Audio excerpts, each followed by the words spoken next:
Well, this is the first time for Home and Backyard to visit this amazing place. I've heard a lot about it over years, but we've never visited. Mike Stringeri is here to take us around Mount Cuba. Come on, Mike, let's go and have a look. Follow us. All right, Paul, we're here in our formal gardens.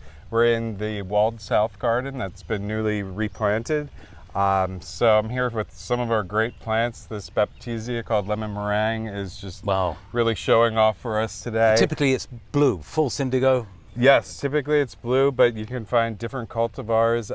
We stick to native plants. In the formal gardens, we are, mixing in cultivars just to kind of add some excitement to the garden. Why would we want natives in the garden? So natives are really important because they've adapted and grown with our native pollinators, our birds, all the wildlife. So by using native plants in your homes, you're creating mini ecosystems that support our native wildlife. Gotcha. So you'll encourage the right kind of birds to feed. They'll feed on any insects that the plants attract. You won't have to use pesticides. Exactly. You're going to have a more holistic garden space. Look at this. I love this plant. This is a penstemon, our native penstemon digitalis, and it's a cultivar called Midnight Masquerade.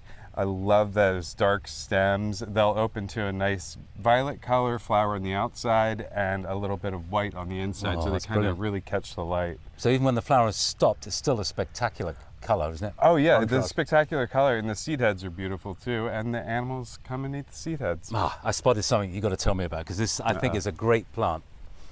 So Mike, tell me about this Amsonia then. All right, this Amsonia is called Starstruck. It's a newer cultivar, and what I love about it is it stays nice and tidy, beautiful foliage throughout the season, even when it's done flowering, and then you get this great yellow gold fall color at the end of the season. Yeah, it's one of a few perennials that really has a great fall color. So yeah, fantastic plant, but what I think in our area, and especially if you've got a home where you've got a lot of deer everywhere, these things I would say are deer proof, because if you do this, I'm going to pinch it.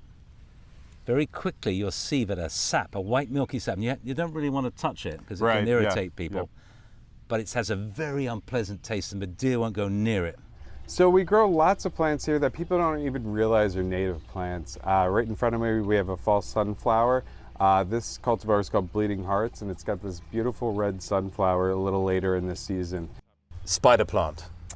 Yes, exactly. Tradescantia. This cultivar is called Concord Grape, and it's kind of done the best in one of our trials as far as disease. So we love to use this plant. But look at that smoky, bluey, gray foliage. It's perfect, and it blooms for weeks. Now I'm spotting an underplanting. What have you got going there?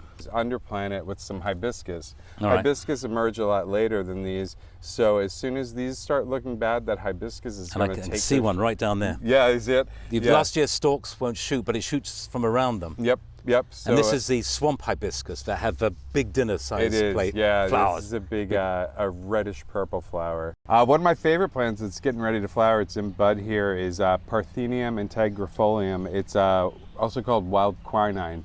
It's a native plant. The pollinators love it, and it really is a great plant that kind of fills out between other rambunctious plants. So this will come up in between other plants and call the pollinators, and it'll be alive with insects in a few weeks. This is eye-opening. He's not just using perennial natives in the borders and beds. They're in containers. Look at this one. Mike, explain what you've done here. So this is one of our spring containers. We kind of used a nice shrub in the back. That's a Rhododendron atlanticum. It's a native azalea. It just finished blooming, but the foliage still looks great. And I've added in some Virginia iris, a little bit of phlox, some coral bells, and also some more Tradescantia, Sweet Kate. I can't forget that. Sweet Kate, exactly. You can't forget that one. I have to say, Mike, when I first saw this, I was completely at a loss. I had no idea what these plants. It's only when my eyes dropped closer to the soil level I realized what they were. Yep. And even then I wasn't sure if the flowers were part of it, but you tell us all about this. So this is a native collection of pitcher plants. There's a few different cultivars and species in here. In the spring they send up these amazing flowers. I mean, they're kind of otherworldly. And what they do is they send up their flowers first, they get pollinated, and then they start sending up their actual pitchers that'll expand and open up. And the pitchers are the parts that catch insects. Yes. So what they do is... These are carnivorous plants. They're carnivorous. I'm keeping my distance. Yeah. But they're just such a great plant with amazing adaptation to grow. Oh, there's an insect in this one. Just there? starting to go down, yeah. Don't go down, back up. Well, Mike, it's been an absolute pleasure. I have to say, the more I look around, the more native plants I see everywhere. So if you want to learn about native plants, Mount Cuba, you've got to come here. Thanks ever so much, Mike. Oh, you're very welcome. Thanks for coming. I hope you enjoyed it and are inspired by it. I certainly am.